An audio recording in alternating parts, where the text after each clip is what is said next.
Love you, Linda. Love you. The courthouse the other day in the hallway, you're singing "Oh Happy Day."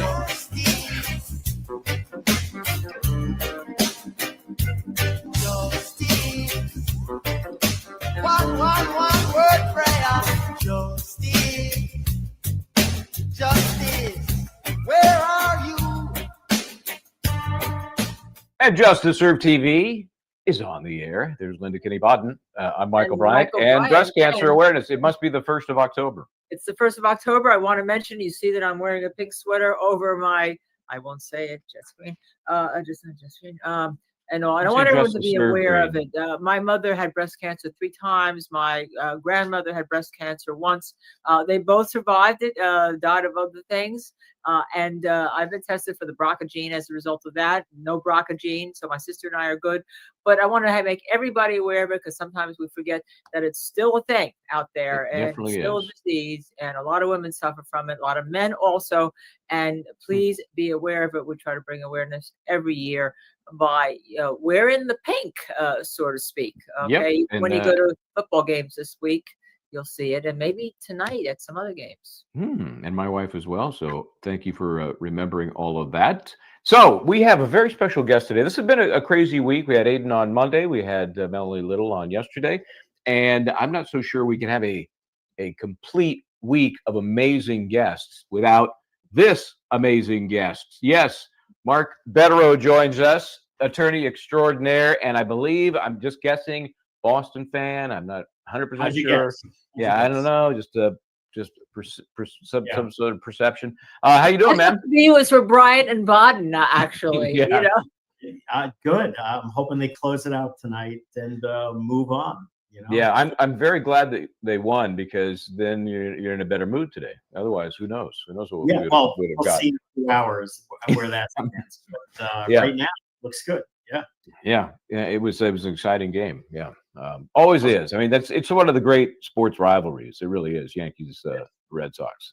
And I'm torn because our neighbor in Massachusetts used to be Dom DiMaggio before he died, and his widow Emily. And everyone knows Dom was a great baseball player himself with Joe DiMaggio on the Yankees, but Dom played for the Red Sox. So whenever I would go with Emily to the stadium for the Red Sox, I mean, it was like, like this. But it was such a different vibe up there to go there to Red Sox game. There's a great book that was written maybe 15 or 20 years ago called The Teammates.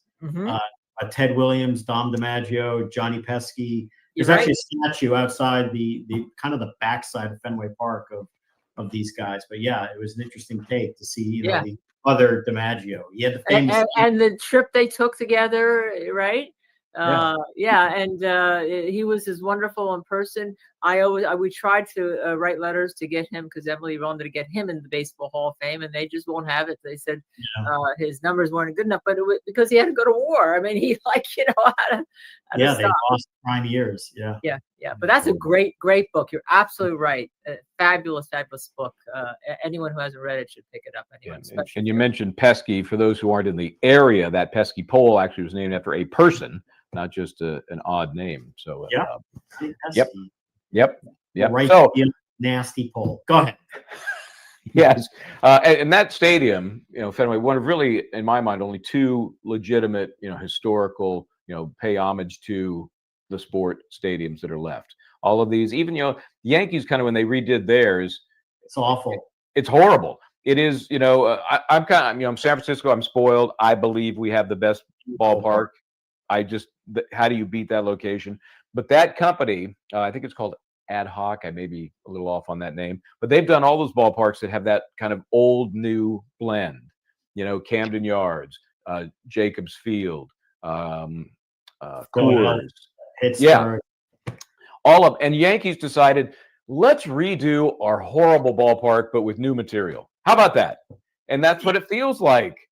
I've been to a lot of these new ballparks that came from Camden Yards all over the country. Not San Francisco. I'd like to go there. But I can tell you, Yankee Stadium is far and away the worst of the new parks. It's a shame. You'd think it would be the best. You'd think it's going to be the Yankees. They're going to do it top class. But it's actually, like you said, it's kind of a lipstick on a pig dump. It's just new, but it's hard to believe that it was, from scratch. they built that thing. I tell you, the one thing that's amazing though, and my daughter works for an ad company, so I'll get the VIP tickets when like the Giants came to town this year. That food is unbelievable. With all deference to the Jets, we went there just a couple weeks ago, but that food, you don't even have to leave. They have like, here's a tray of filet mignon. Here's a tray of lobster, and it's unbelievable. And they go, oh, there's a game. Okay, we'll get to the game. It's just I mean, I don't know ever eat at a Jets game if they're a Jets fan because you're just going to want to throw up within 10 minutes. So it's oh, the food is okay. Unfortunately, Mark, I've had tickets in the coaches club for them for 10 years on the 50-yard line, and for those 10 years, I would say that the season can't be any worse than I mean the Jets. What can I say? It's just I told Linda, Mark, that Jets has become just kind of a euphemism for anything that could go wrong will go wrong. You know, just end the season, right? End the season. It's just amazing. It's terrible.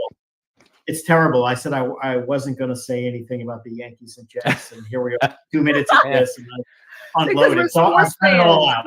We're all sports fans. I mean, that's the thing. We can do a whole show talking sports. I mean, I love football. I mean, I just love football.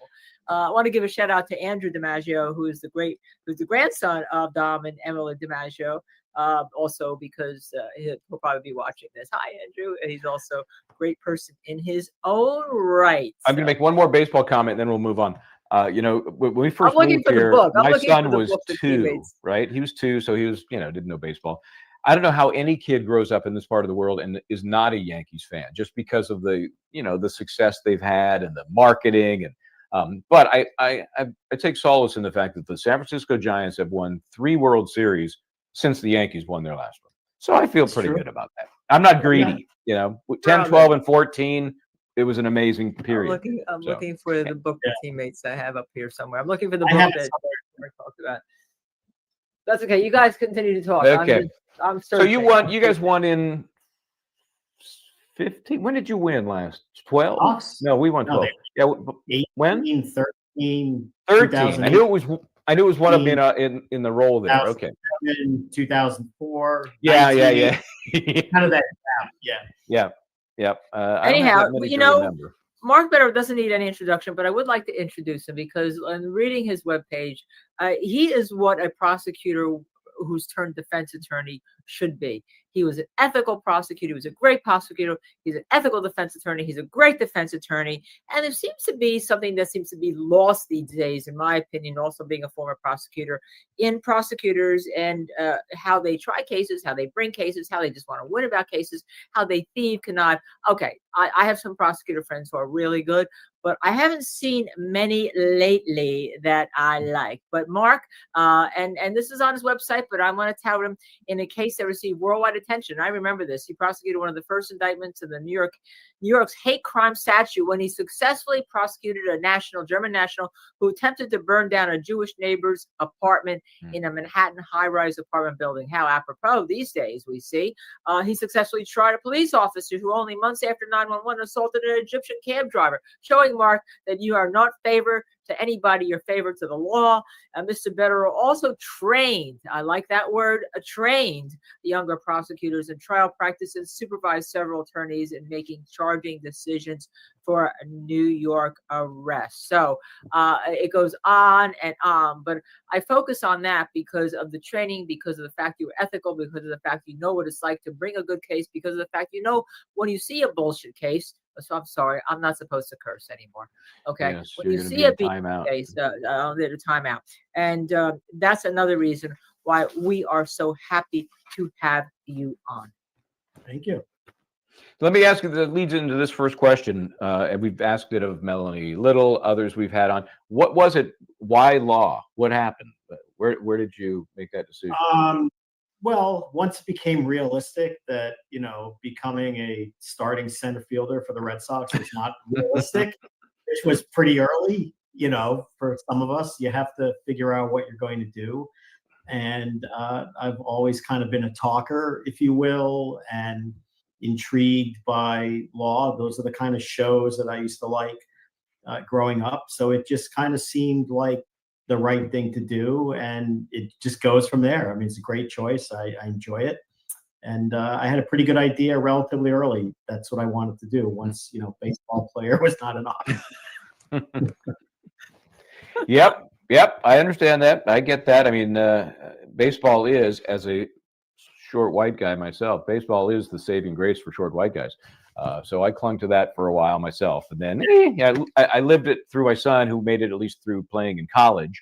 And he works for the Pittsburgh Pirates. So I got a weird conflict there, and that's another beautiful ballpark, by the way.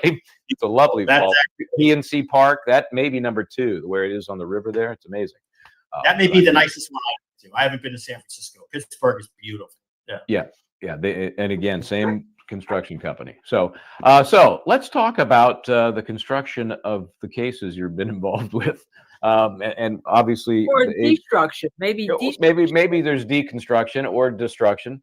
What brought you to first? For those who don't remember, you applied pro hac vice to enter the Karen Reed fray, and the court found there was a conflict, and then you ended up representing Aidan Kearney in his situation. How did you come to that intersection, Karen Reed, Aidan Kearney? Well, I'm from the area. So I, was vaguely familiar with the case like many other people, but only in just, flipping newspaper pages or looking online. It seemed like, I think to most people, just a sad case of drunk lady ran over her police officer boyfriend. That's sad. We'll see what happens. A friend of mine who's also a lawyer who still lives in the Boston area was asking me, do you follow this? And I said casually.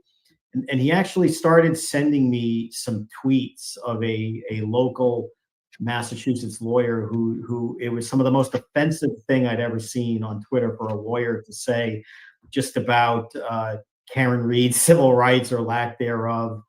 And I just started responding to that. It was so offensive, I couldn't help but not bite my tongue and just kind of respond. And somehow, for some reason, that got the attention of some of the content creators, I guess is the word they use, who started inviting me on and asking about the case. So I followed it a little more.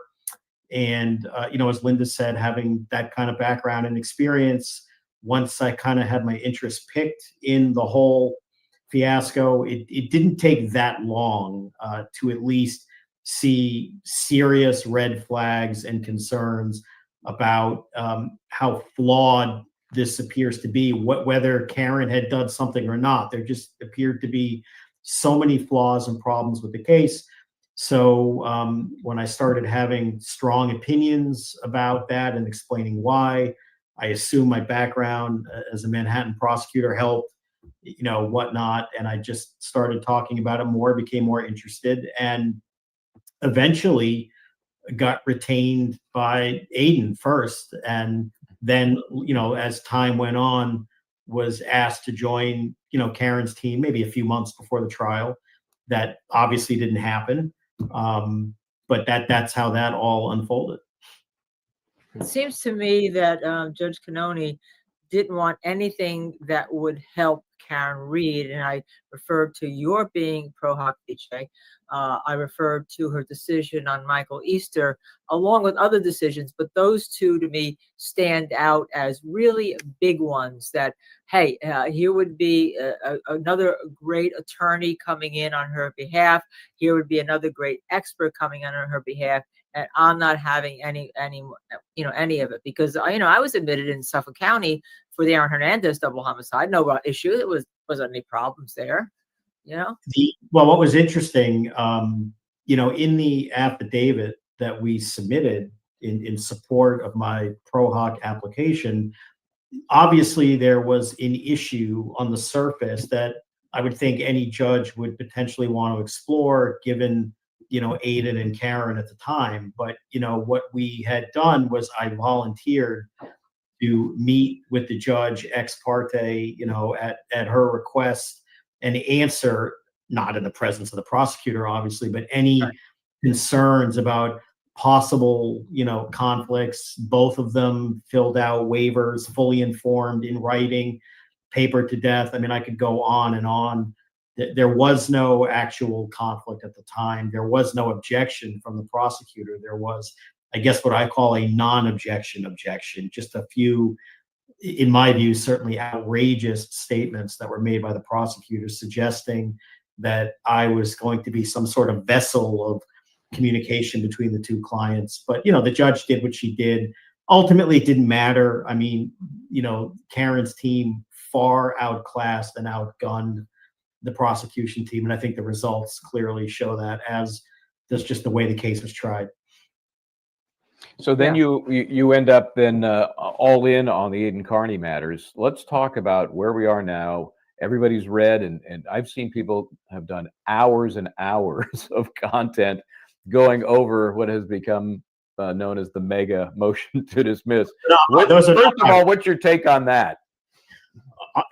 The word mega motion is not something you hear come out of my mouth. I said, I don't remember that from law school. I don't remember that. Lawyers write motions and other kinds of things, and it is what it is. People, the nomenclature is not me. Let's just put it that way. But usually we say omnibus motion, but no one knows what that is.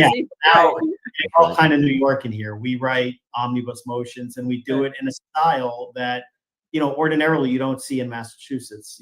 Primarily what you see is just a piece of paper with some law, some facts thrown together, and it's just called a motion. And every single thing, at least in my experience in Massachusetts, is done by motion. I mean, if you want to go to the bathroom, it feels like you have to file a motion on notice to seek permission. But this motion was done, and I'm sure Linda will appreciate this, was more New York style.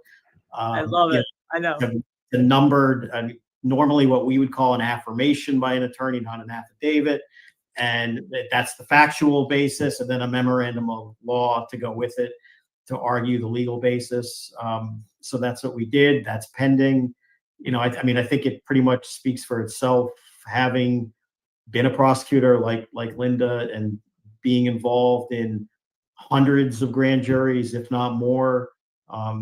As a prosecutor, understanding what the role of a prosecutor in a grand jury is, and it's very important. It's very unique because there's no judge, there's no nothing. You are the legal advisor. You are essentially the fair party with a duty of fairness to the accused to handle the proceeding correctly. And what I can tell you is, in taking a real deep dive review of the grand jury transcript that led to the indictments in this case, it is without question the most disgraceful grand jury presentation I've ever seen, both in terms of prosecutor and police behavior. It is just littered with false testimony, littered with misleading testimony. It appears that the prosecutor had an allergy to giving curative instructions when there are things that ought not to be mentioned, uncharged bad acts that are just admitted without any rhyme or reason. No curative instructions informing grand jurors what the possible penalties are for an uncharged crime, up to 5 years prison. I mean, who the hell has ever heard of any prosecutor doing anything 10% of that, never mind what occurred here? So, on top of all the late disclosure, the non-disclosure of evidence, so in essence, what we're arguing is that the whole thing just is so rotten to the core that, fundamental fairness requires that the whole thing just be thrown out. Talk to me about, because I think that the whole witness intimidation statute, and I think you've touched upon this, is unconstitutional in Massachusetts. I think absolutely. And the top court, which everyone knows is not, they're called the Supreme Court, but the top court, because some people don't understand when you're talking about the different courts and their names, has been pretty fair in terms of what they allow and what they don't allow. I think this is ripe for them in terms of a First Amendment issue and in terms of an unconstitutionality issue. I know you have to deal with an issue in New Jersey where I started practice, and you've been before the federal courts in New Jersey, and the New Jersey statute for witness intimidation is totally different than this statute here in Massachusetts. Talk to us about that. Well, we've raised some of these issues, but I think it's going to require further exploration. The idea that the Massachusetts statute seems to be hyper-focused on the subjective feelings of the purported witness rather than the alleged criminal intent of the purported wrongdoer. And, you know, it allows basically, and you see it exploited. I mean, we've written it in the motion, how the Massachusetts statute is just used as a form of lawfare by the state police and other police departments, where somebody becomes classified as a witness, and it's this magical term where they then say my feelings were hurt or I'm scared, and everybody gets arrested. And you've even seen it for people throwing rubber ducks on the ground, for example, and somebody says that's intimidating. I mean, look, most states, certainly I have a New York bias legally, you know, what constitutes witness intimidation in a place like that and other places is very simple. If somebody comes up to you and says, I'm going to break your legs if you testify, I think we'd all agree that's witness intimidation. If they offer you a bag of money, you know, that would certainly be a form of witness intimidation. But the idea that somebody, whether they be a journalist or not, just expresses strong views on a matter of public concern, that can lead them to be charged with witness intimidation, you know, you have to ask yourself, where does it end? I mean, you've seen in other states, reporters will often camp out, throw very words at witnesses or defendants and whatnot. They don't get charged with crimes. I think you saw it, you know, in California with the Scott Peterson thing. Historically, they would hunt him down and his family members down. I think you saw it with what's that horrible case of that young girl from who was from Florida who was killed out west, Gabby Petito. Not that I have great sympathy for the defendant who killed himself or almost defendant and his family, but I think they were getting hounded, if you will, by reporters, and all these terrible things were being said. They don't get charged with crimes, and they shouldn't. How about my case, Casey Anthony? If you look back at those, I mean, there were reporters that were up and down the street. They weren't being charged with witness intimidation of the parents that were witnesses in the case. Yeah, I mean, you see it all the time. There's a major news network who loves to put a microphone in front of people, you know? Absolutely. And also, even as it relates to the current situation, I mean, you see a lot of content-based, you know, viewpoint discrimination, if you will, which, you know, ought to be unconstitutional as well. There have been numerous, you know, what do we call them, Twitter trolls, or people who have said terrible things about, you know, Karen Reed, who was a potential witness in her own case, about other people. You've seen them outside the courthouse. I mean, I saw something online recently where one of these Twitter lunatics was making reference to the fact that the O'Keefes should have hired a hitman to deal with Karen Reed. I mean, how outrageous is that? And if we're going to talk about, you know, approaching people on the street and asking them questions and sharing a viewpoint that I think you're involved or complicit in a crime is witness intimidation, I don't know how calling for family members to actually execute someone in connection with a case doesn't constitute that. But, you know, in Norfolk County, that, you know, there are two sets of rules. I think that's pretty clear. Yeah, I always go back and tell people, my idea of witness intimidation comes since I'm Italian, I'm Calabrian, comes from the movie The Godfather. If you find a horse's head that you own bleeding on your bed in the morning, that's witness intimidation. Absolutely. Or even it's not. That's a form, even, you know, bringing in Frankie Pentangeli's brother and sitting him down in the hearing room. In the courtroom. Yeah, that was a classic. A more subtle form of witness intimidation, perhaps Godfather style, but the same point. I mean, that's clear intimidation, clearly doing something, but having a reporter who has a very strong opinion about a case, which, by the way, the vast majority of the public shares, it appears to be borne out based on the results of those trials. And here we are post-acquittal. I mean, they're really going to call witnesses from that case to say, you know, I was intimidated before I testified in these, in my view, 2 acquittals for Karen Reed.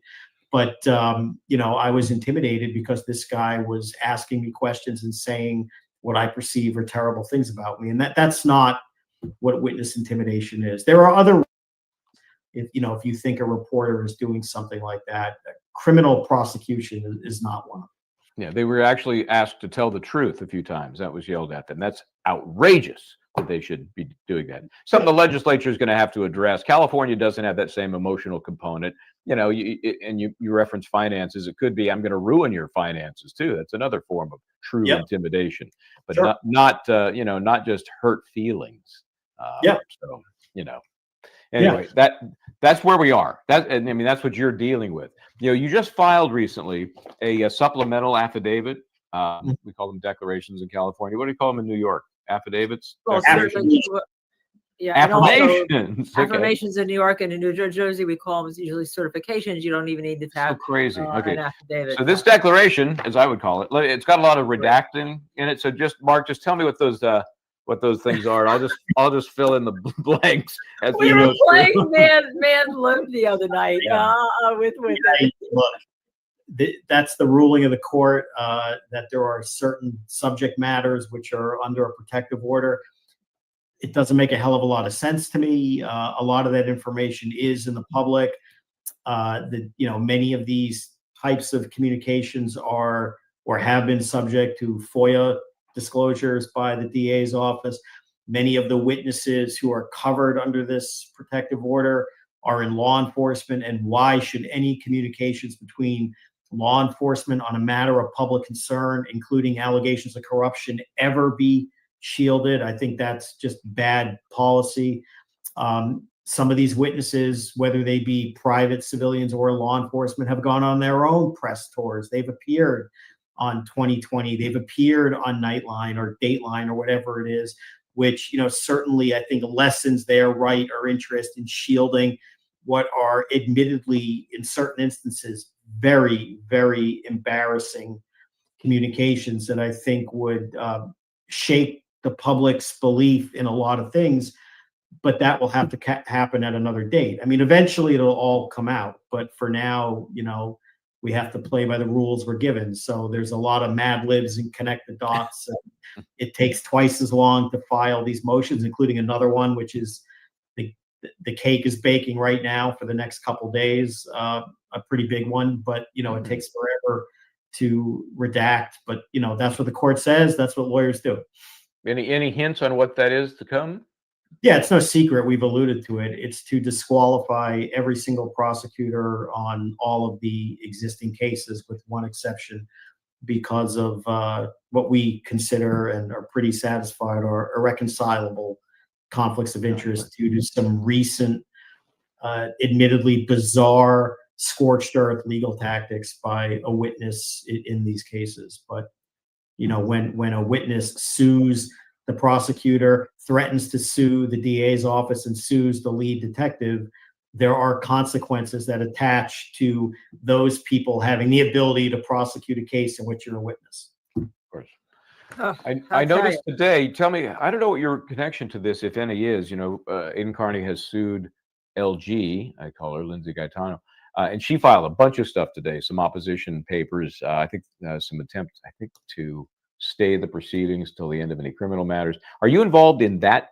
No, I have no involvement directly in any of the, somewhat subject matter related civil litigation, but, clearly we're aware of it. And when you see, again, a witness in a criminal case literally sue the prosecutor and accuse him of intentionally violating her rights, and sue the lead detective, and threaten to sue the DA's office unless they ultimately agree with her and, throw some money in that witness's direction. I mean, that has impact. I mean, the same witness, by the way, has in the last couple of weeks gone on a very public tweet storm, if that's the right terminology.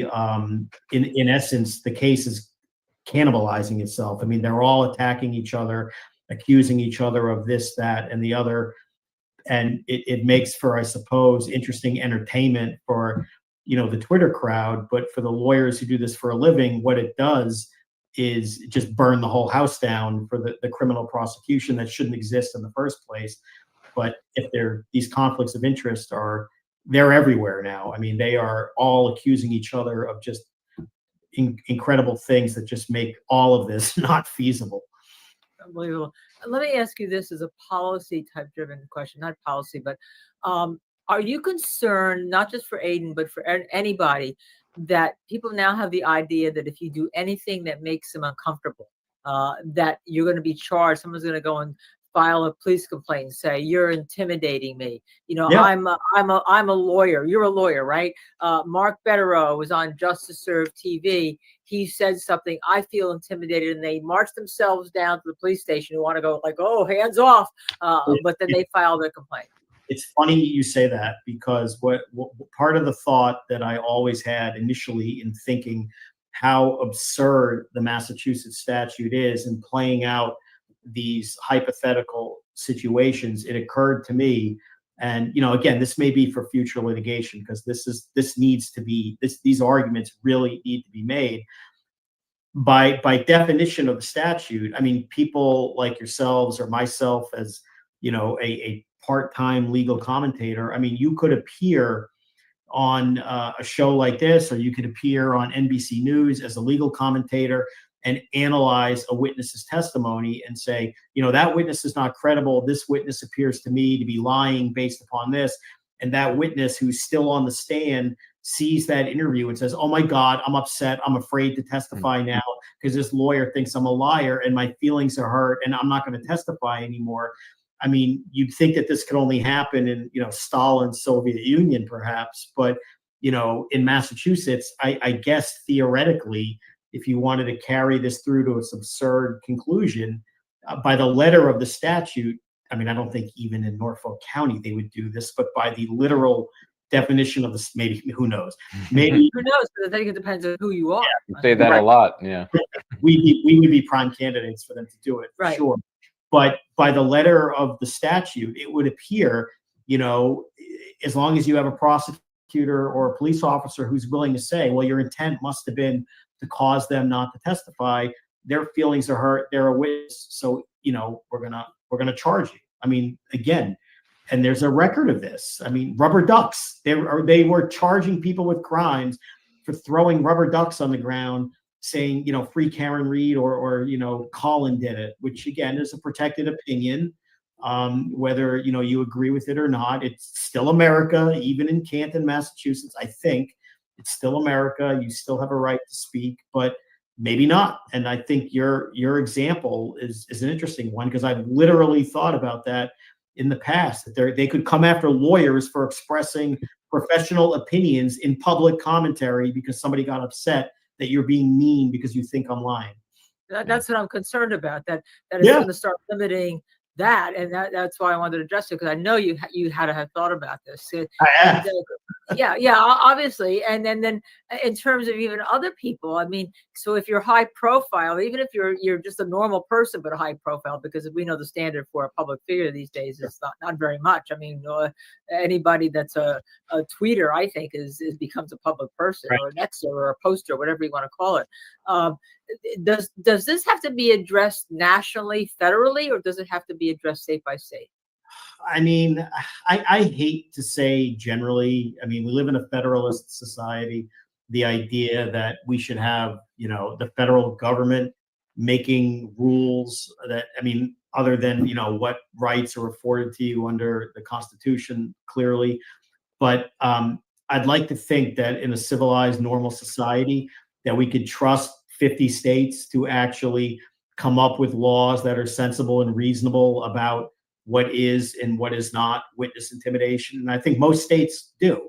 Exactly. So I don't think it needs to be federal. I think Massachusetts needs to wake up and smell the coffee and see what's going on and recognize that it has become, and I hate to say this because I'm from there and, I like to go there frequently. I still have family there. They have the right sports teams, as we know, all of that. But I mean, let's just call it what it is. The place has become a national laughingstock with what's gone on in Karen's case and to some extent in Aidan's case as well. I mean, it is just constantly embarrassing itself with this ticky-tack Mickey Mouse stuff.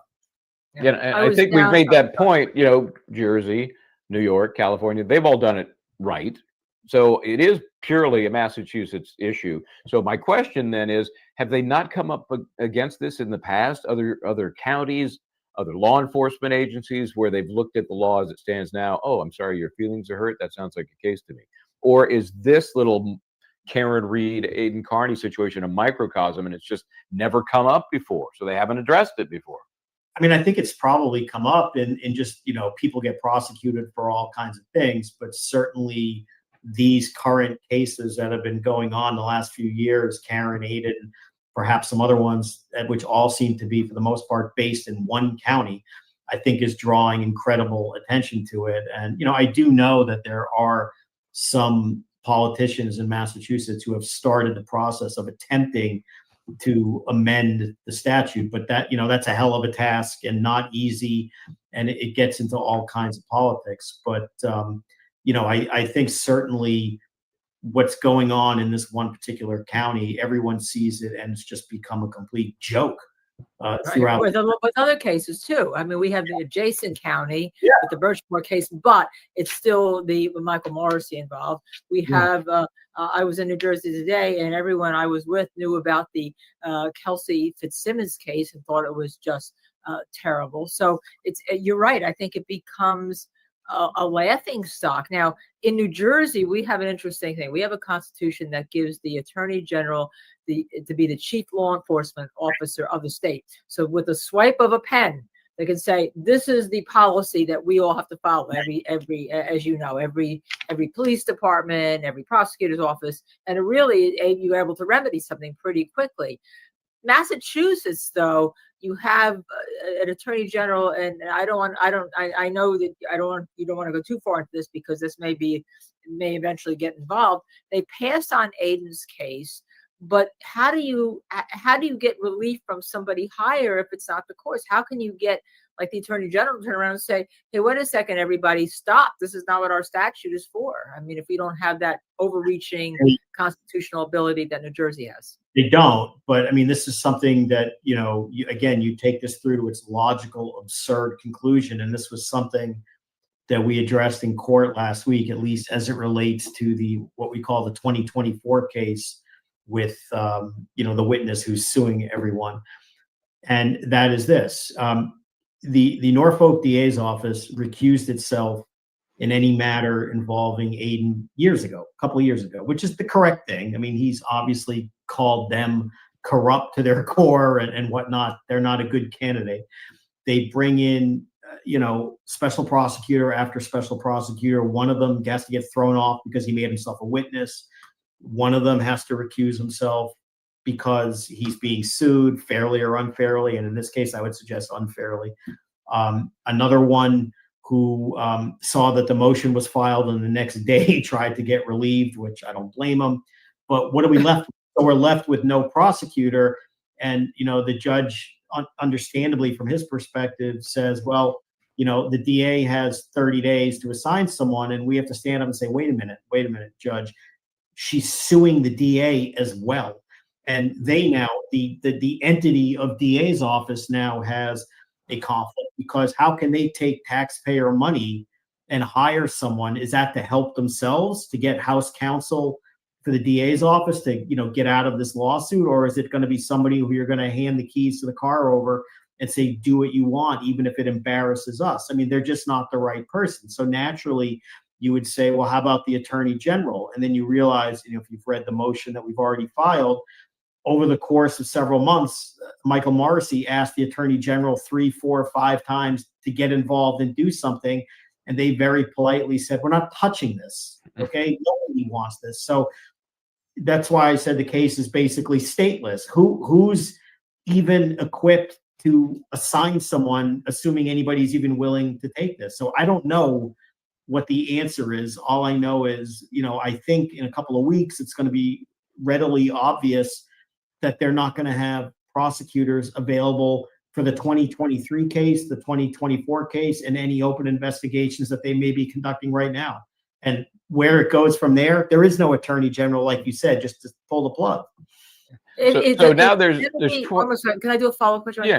Is Yes, the please. remedy to ask them to take it, to ask the attorney general to take it and then let them dismiss it because they're not going to take somebody else's garbage? I mean, that's the point.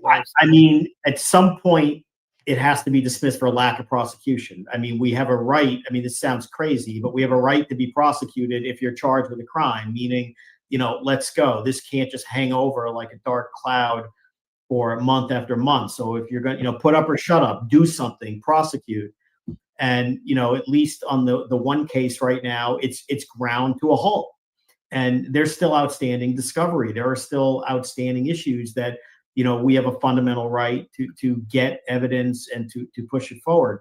So if they take it to the Attorney General is not going to do it. They shouldn't do it. I can think that the only thing the Attorney General could do is say, we'll attempt to hand it off to someone to investigate whether someone else should handle this. But then the question becomes, how long is this going to go on for? I mean, the reality is our foot is on the gas. If you're going to drag us in court, make us show up and prosecute, charge a client a lot of money to defend against this kind of stuff, then prosecute. You know what the old expression was, either go or get off the pot. I won't. Yes. But all of this just illustrates how absurd the entire thing is, in my view. So not that I've been counting, but the court has about 23 days left, or the DA's office has 23 days left of that 30 to figure out what to do. So let's talk. The theoretical is fascinating, but let's talk real world. They don't pick anybody because they can't. Let's assume that happens. Does Judge Doolin dismiss the case? Does he have the guts to do that? I mean, at some point, you can't have a stateless prosecution. I mean, you can't. Somebody has to take action. Somebody has to disclose the evidence. Somebody has to indicate they're ready for trial. Somebody has to do whatever needs to be done. And if we're in a situation where nobody is willing to do that, then the only remedy is dismissal. That's it. I mean, we can't just literally put it on ice and say, we'll see you in 6 months to see if they figure out what they want to do. We can't have this. Yeah, I mean, that to me, I'm right in sync with you there, and I say that so many times in this case. How come they haven't done this? How come they haven't done that? And all of these things that are hanging over the Commonwealth's head: failure to provide certain discovery, failure to follow proper procedure. It all comes down to what the court allows them to do, and the court continues to allow them more and more rope. Look. If you want my honest opinion, frankly, I think we're doing them a favor with what we're going to file, perhaps in a few days, and give them an out. I mean, there has to come a point where a sensible prosecutor, somebody who's honest to the evidence, the credibility of people, as well as the use of resources, is this what we want to be doing? I mean, again, you're talking about alleged intimidation of witnesses in a murder case where the defendant was acquitted. I mean, and some of these witnesses, they weren't credible for a lot of reasons in that case. They're being attacked by other witnesses. It is what it is. But there is one view that we're kind of giving them an exit ramp to get off, and they ought to take it. And if they can't do it, then, we look at it, we can do it the hard way or the easy way. But what we can't do it is no way. And no way is just the case rotting without a prosecutor. So one way or the other, do something. That's an interesting perspective. Let them take the out.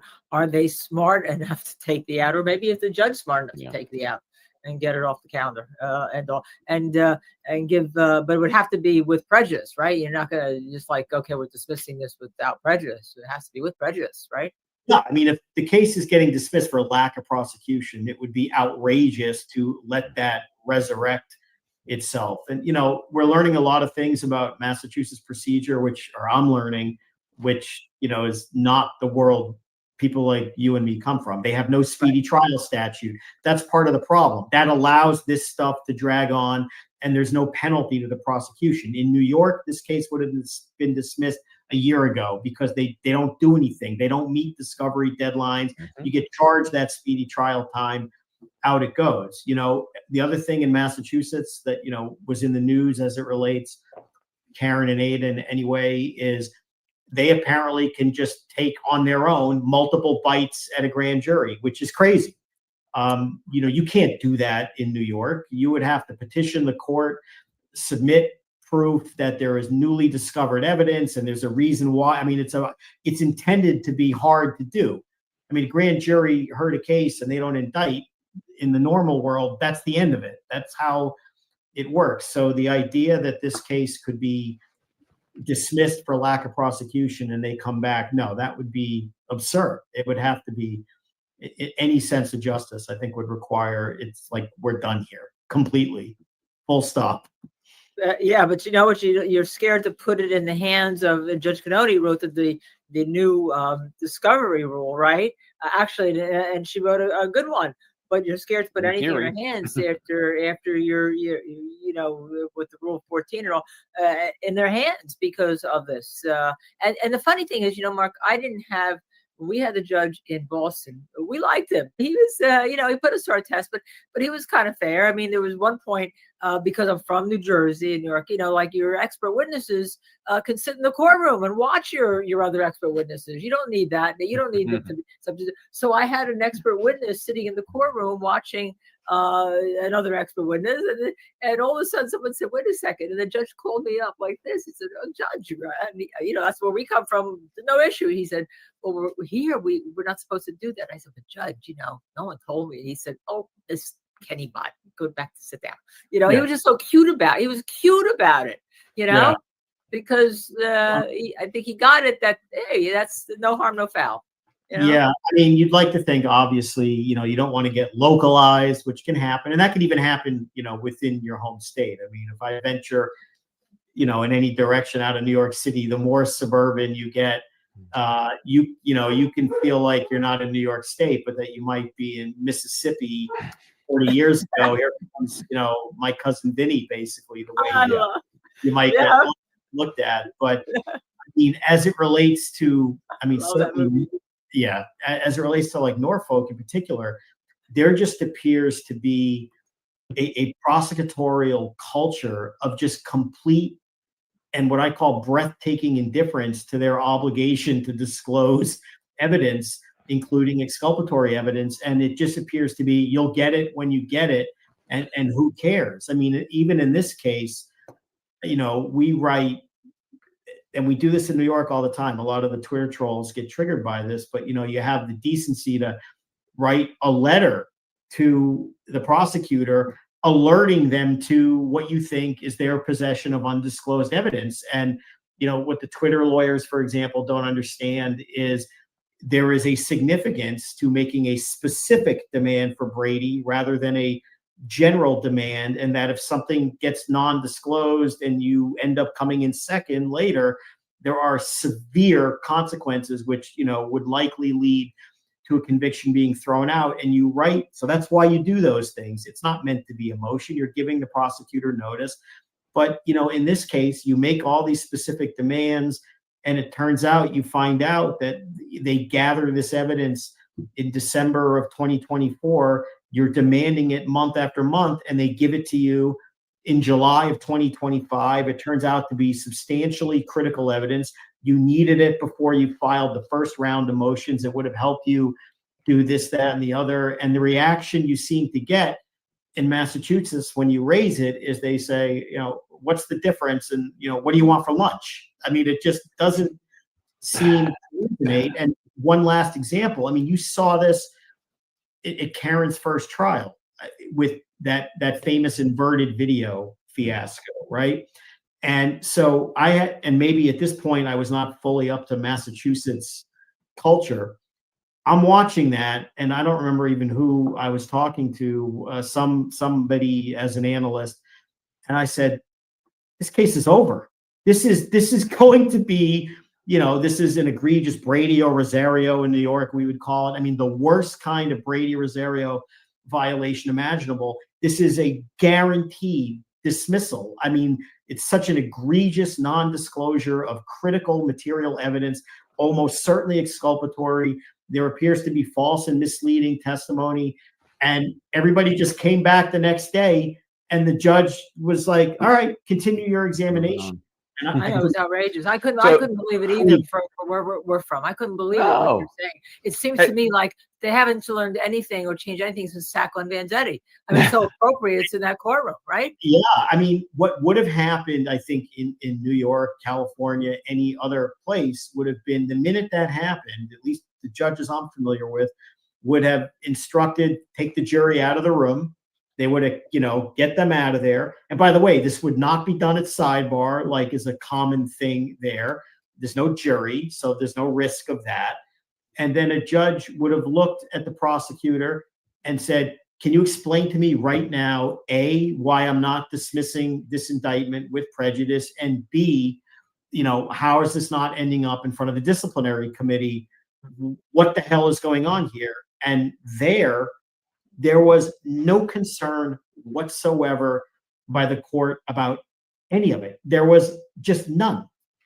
Yeah. And all of this, you're making my point, Mark, that you have these wonderful rules that if the court does not enforce them, you don't have these wonderful rules. In California, if you blow a discovery deadline, it's going to be painful, and it's going to be increasingly painful. Maybe it's just a sanction, it's money, right? And maybe it's an evidentiary sanction. That's not going to come in. Maybe it's a dismissal sanction. It's a terminating sanction. But it all relies on the court enforcing those rules, and I just don't see it. I've not seen it. Well, we're asking for it. I mean, that's part of the motion that's pending right now. It's kind of a double whammy. It's a screwed up grand jury, which is, that's the shot. And then the chaser is they just don't disclose discoverable and exculpatory evidence. And there's harm there, obviously. So, that's our application. We'll argue it in December, and I guess we'll see where it goes. But it ought to be dismissed for those reasons. I mean, the whole purpose of Brady, the penalties, I should say, that go with discovery violations, is it's supposed to hurt. The same as the exclusionary rule. The principle is you shouldn't do this, and the only way to make you pay attention is to punish you, the government, for that. And certainly we think in this case, if that doesn't apply here, then when will it? Because it's egregious here. Yeah. Well, everything you're saying is so true. And I know the social media trolls will, oh, this is the way it is. But I will say to you that most of the people on the Twitter universe who don't understand law, who haven't practiced, who haven't been a prosecutor, who haven't tried as many felonies as you, don't understand that you don't get your law degree out of a Cracker Jack box and there it is, okay, the candy. That you really, have experience, and this is what happens in the real world, or hopefully in the real world. And we see when it doesn't happen. What happens? Wrongful convictions, and somebody 40 years later spending their whole life in jail for some discovery violation, where somebody didn't have the morals to give the right information over, the duty or the ethics to understand what the right information is, or some judge who sat in the courtroom and let it happen because they thought they were part of the prosecution team. So, yeah. Agreed. So there, and I'm not giving any of the attorneys a pass on this, but they do have the obligation to zealously represent, and as long as they aren't doing anything illegal, they're doing what they're being let do. The court's letting them off the hook, and it's helping their representation of the Commonwealth. It's not the right way to do it, but I could see getting used to that if you're in the Commonwealth's position. It's like, we know that nothing's going to happen. Well, you watch, as you said, some of these adjacent cases, and there was that hearing several weeks ago, which was one of the most disgraceful hearings I've seen, where the original prosecutor on Karen's case testified, and he didn't disclose search warrant affidavits for years. And whether the guy's guilty or not, I mean, what are you doing? Just and blaming it on Proctor, and he looked completely indifferent, as if he didn't care. And that kind of stuff just can't be tolerated, and it just appears to be constantly tolerated there. There has to be consequences for non-disclosing evidence. There has to be consequences for misleading a grand jury. I mean, no one should tolerate that, including the Twitter lawyers, because and by the judge of some of the Twitter lawyers, they look like they could be future clients for people who do criminal defense for work, and someday that could be you. And even you awful Twitter trolls are entitled to due process, and you wouldn't want to be treated that way either. And if you're going to do it fairly. And when I was a prosecutor, admittedly in Manhattan, which is light years different than Norfolk County for a lot of reasons, but when we were baby prosecutors, they had intensive training, and classroom type training on Brady, on this. They would bring in prominent defense attorneys. I'm sure we could off camera talk about the usual suspects, even, 25, 27 years ago, to talk about this. They would take us during initial training to Rikers Island, as a young, 26-year-old prosecutor, however you were. They would take you to just what's probably the worst state court jail in America and say, take a good look. Tough guy, arrogant young prosecutor in Manhattan, law and order. This is where you're sending people when you think it's so, and it gives you a lot of perspective. And you I love that. Real life thinking. Well, this was Robert Morgenthau. He was a legend as a DA, but real life training, real life circumstances, real life perspective. And I think clearly in watching that hearing in Norfolk County several weeks ago with Adam Lally on that, I think it was that Miles King case, they don't do that. They clearly don't do any training. There's no supervision. Nobody's watching the store. And it just appears to be like a joke. I mean, we didn't disclose search warrants for years. And, what was the consequence? Well, the only consequence was the guy was released from jail pending trial, which, by the way, assuming if he is in fact guilty, which I don't know, he's entitled to his day in court like anyone else. But can you imagine being the murder victim's family? And basically this guy is not in jail because you idiots can't disclose search warrant affidavits at any time over the past few years.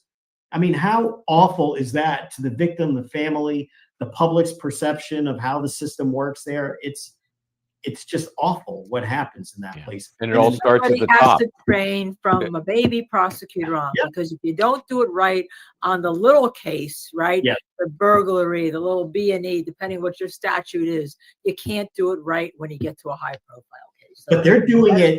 You're right, and that's the scary thing, because if they're doing it on a case that, like, Karen's case, for example, which is, one of the largest high profile criminal cases in America in decades, it's certainly up there. If not, number one since OJ, it's certainly up there. And if they do it on a case like that, where everyone's watching and it's in the news all the time, what do you think is happening to the defendant who may be incarcerated, maybe can't afford representation like Alan Jackson and David Yannetti, okay? Maybe doesn't have access to media coverage or online sleuths who are finding all kinds of things. If they're doing it when the lights are shining the brightest, what do you think's happening in the shadows? I mean, that's a scary thought. Yeah, that's a great point. And again, it starts in this case. It's Michael Morrissey. He's pulling the strings, and he's just not doing his job. Hey, before we kick you loose, let me do this. I have made an open wager with anybody who wants to accept it that none of the Aidan Kearney cases will go to trial. $1,000. I'm making that bet. Whether it's because of your mega motion or some other issues, they aren't going to trial. But let's assume one or more of them do. Who's the witness that you would most like to get on the stand in any of those intimidation cases?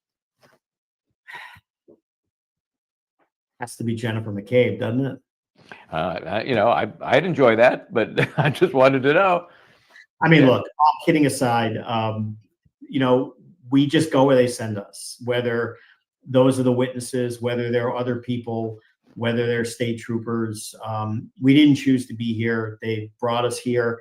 The question is, are they going to keep us here because they've abandoned ship, at least on one of the cases that we talked about?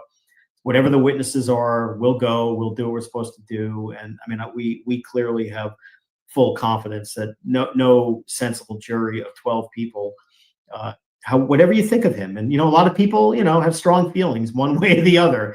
Aidan's a polarizing figure for sure, but you have to believe that there's no way that 12 people would find that this constitutes witness intimidation by exposing and shining a light on what most people generally agree is just a thoroughly corrupt and rotten prosecution that ended up in acquittal specifically because of that. Thank you so much. Aggressive and effective defense is what your website says. And I think that in this probing of hopefully questions that the people will be interested in hearing, because I know we're interested in hearing, you just, Aidan obviously made the correct choosing you. Thank you.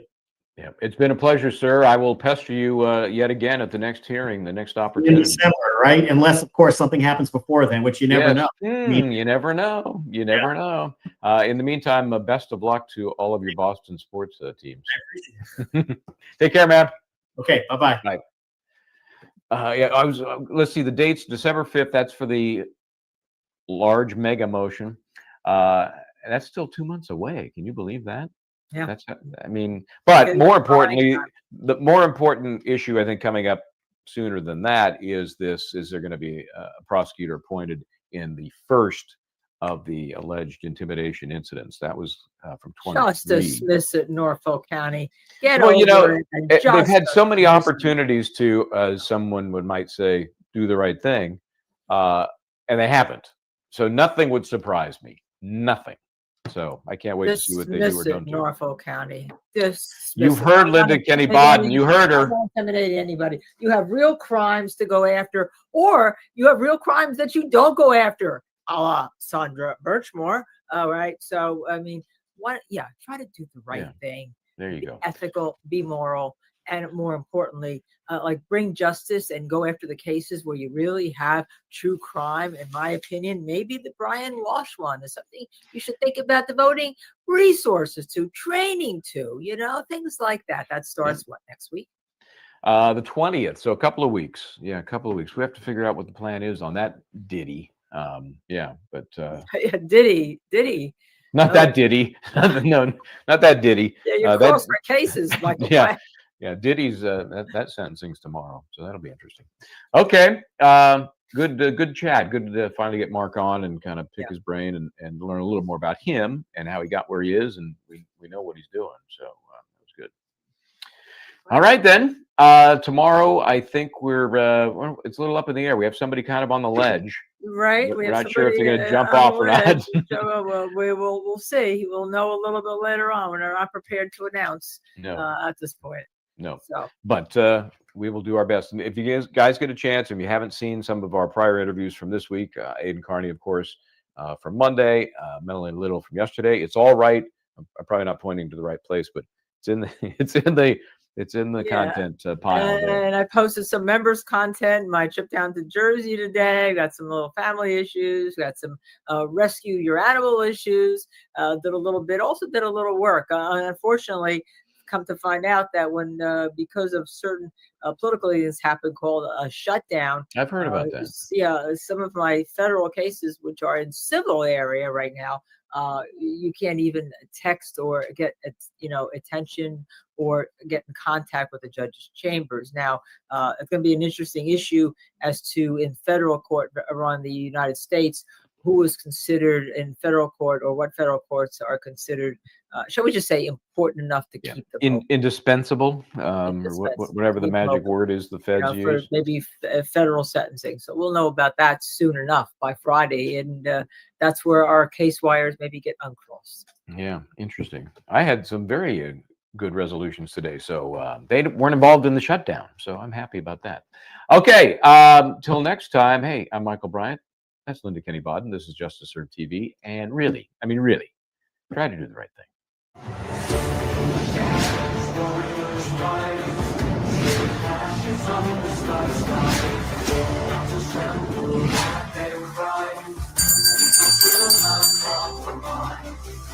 Riding flames, they charge with mine.